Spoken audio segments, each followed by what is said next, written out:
What do you want?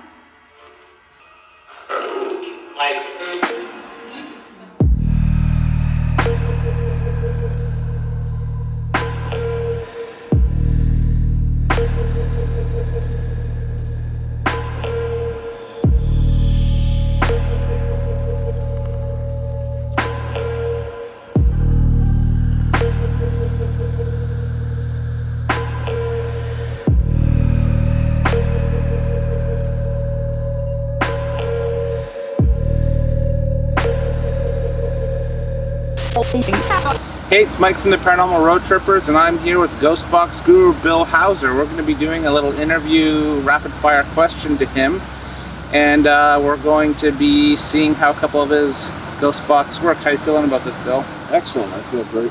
Awesome. Where are we? Tell everyone where we are. We're in Woonok Cemetery on the edge of Maple Ridge, and right over is Mission, and not far from the Ruskin Dam area, so that gives you a rough idea of where we are right now. And as you can see, we are social distanced, and Bill has his mask on. He's a good guy. I, however, forgot mine in my truck, and I will go get that for filming, but let's get this interview going. Awesome. All right. I'm looking forward to it. So, Bill, while we were setting up for the interview, I'm just going to jump right into this right now. While we were setting up for your interview, you were testing your ghost box and warming it up, but what happened? What happened? I believe that they were probably messing around a little bit with it, so, you know, they're not too sure about us being here, but I think by me talking to them a little bit kind of might have helped a little. So I think they'll be a bit more receptive to us being here now. And I have been here before, so. All right, Bill. What got you into the paranormal? What got me in the paranormal? Well, it was my personal experiences as a kid. I had quite a few of them when I was younger, around, I'd say around 5 approximately years old. I saw shadow people at the home where I was living, and also orbs. And when I would go out with the family on a Sunday after Sunday dinner, we would see, like, basically I was in the cemetery and I would see apparitions and so on. And so I didn't know exactly what I was seeing at the time because I was still pretty young to all this. But anyway, that's kind of what piqued me into going into the paranormal later on in my life.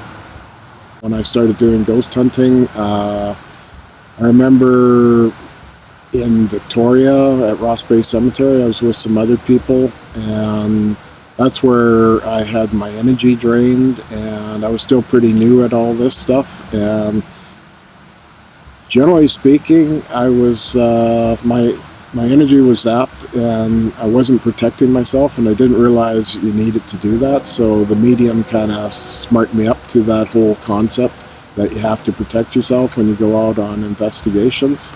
And the fact that I have some certain level of sensitivity, it doesn't help any, so I was being picked on, shall we say. You're no newbie to the paranormal scene. How long have you been investigating for? Well, documenting the paranormal, I was doing this now for about 23 years. From when you started till now, what has changed mostly in your field? Well, I'd say equipment. Here in the Vancouver area, of course, some groups have come and gone. I've kind of went away from groups and worked as an independent and be affiliated with certain groups out there. You're known as the Ghost Box King. I like to call you the Ghost Box Guru. Okay. What is ITC, and how would you explain it to somebody that has no clue? Well, ITC is instrument transcommunication, so that means you could use computers, radios, answering machines, electronic devices, generally speaking, that you could form some form of communication with the other side. Ghost Box, what is it? Ghost Box, that's a continuous scanning radio that doesn't stop, and it remodulates to form speech from all that broken up radio, because the fact that a lot of these radios work on the radios I use a lot work with FM band, that's like in your car radio, So it's taking all that broadcast radio, all that noise, they say, and chopping it up, and basically that's how they form speech, through that means. Me, I love audio. I love EVPs. That's probably my favorite ghost hunting tool. Would be a voice recorder. Mm-hmm. You could stick me in a haunted building, in a cemetery, to an audio recorder. I'll be happy. I'll be the clown. Yeah. But you are the ghost box guy. What got you into wanting to use ITC? Well, I guess it was late 2007, 8, and then 9. I was seeing a lot of the ghost boxes. A lot of them were hack shacks, they called them at the day. They were converted into scanning these radios. And it was fascinating. And of course, Frank Sumption, he basically started this whole movement of using the radio and automating it. So radio's been used for a long time to do some form of spirit communications, the old tube radios and stuff. How many devices do you yourself own? Oh, I have probably well over 25 different ghost boxes. I've gone down a rabbit hole on your YouTube page looking at all your different boxes. Yes, yes, you see quite a few. Yes, you brought a couple today. What did you bring? I brought the Codeless Box 89, and it's going to be patched through to an echo effect speaker with a little reverb. And the other radio is an RTC handheld mobile. It's like a portal, so it's similar to this setup I have here to my one side. And it's an interesting, because it's easier to listen to, as opposed to that raw audio that's scanning. A lot of people have a tough time listening to the ghost box, so I find the portal type radios are a good alternative, so people can hear them and hear what they have to say. I get a lot of people coming to me for advice on how they can get into ghost hunting. What do they need? What does it take to become a ghost hunter, paranormal researcher? What advice do you give people? Well, they could get themselves a digital recorder to start with, learn how to use that to do EVPs, still shot camera. That would work well. And even nowadays with smartphones, I'm thinking smartphones, you can use that too to do still shots. And basically these are tools that you have available, and go out with an experienced investigator, understand a little bit about how to investigate and how to do it somewhat in a professional manner, and be ethical about what you're doing, and respect the location where you are. That's very important. Alright, so build that device to your right and my left. Can you tell us about it? Where is it from? Well, the builder that built the Ghost Box radio, the Codeless Box 89, that was built in the UK by a guy named Mark Codeless, so it's a custom built. He built it for me. And the echo effect speaker, that was built by a fellow down in the United States. I can't remember his name offhand right now, but it works very well. So it's like a portal-like speaker. Alright, let's fire it up, see if you catch anything. Okay.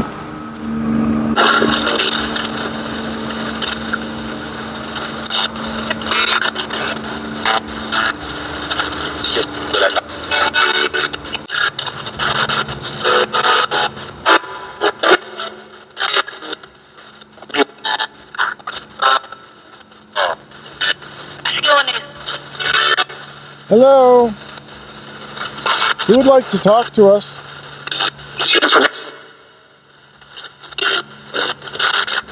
Do you think I could get a name, please? What's your name?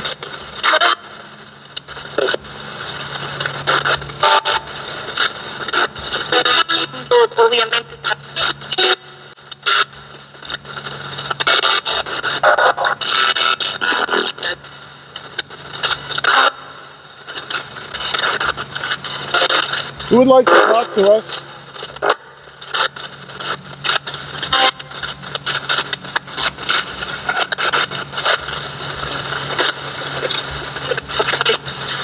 Think I could get a name, please?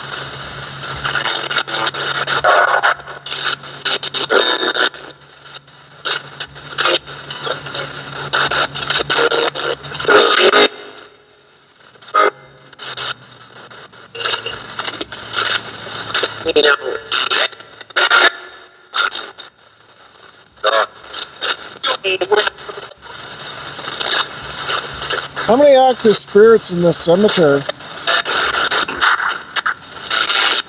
Listening to. You think I could get a name, please? What's your name, please?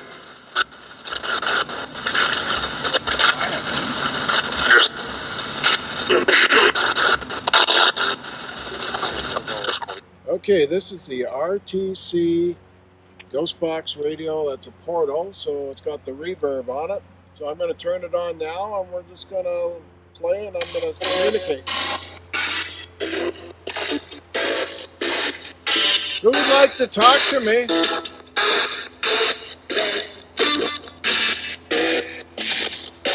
Can I get a name, please?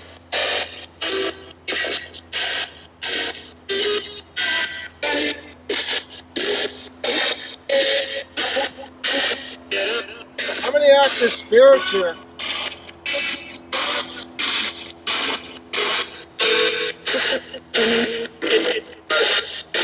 Do you wish to talk to me?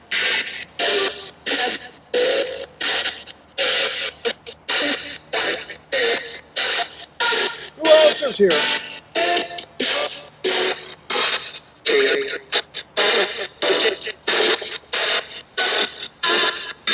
How many active spirits around here?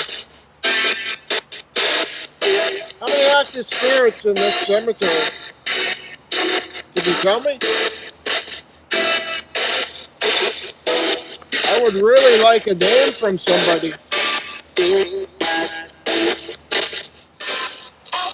Are you originally from the Woonok community?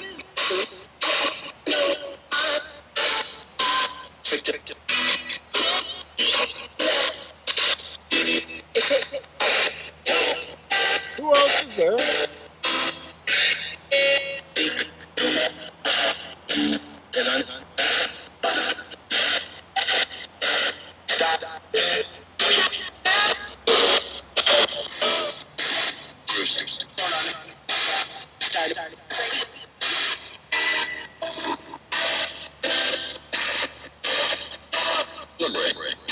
Who's that? How you doing?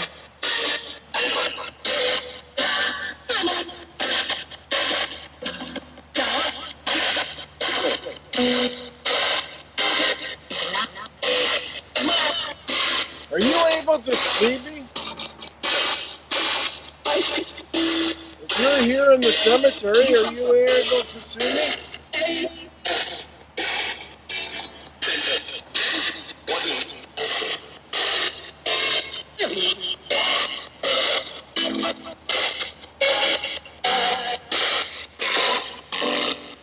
Would you like to talk to me? No. No. Why? We're here as friends.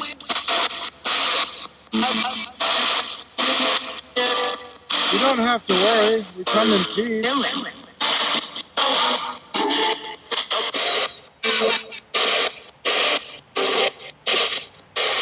Okay, well, we thank you for communicating. Goodbye. Okay, that's it. That wraps up our session. All right, Bill, thanks for coming out and doing this interview with me. You're very welcome.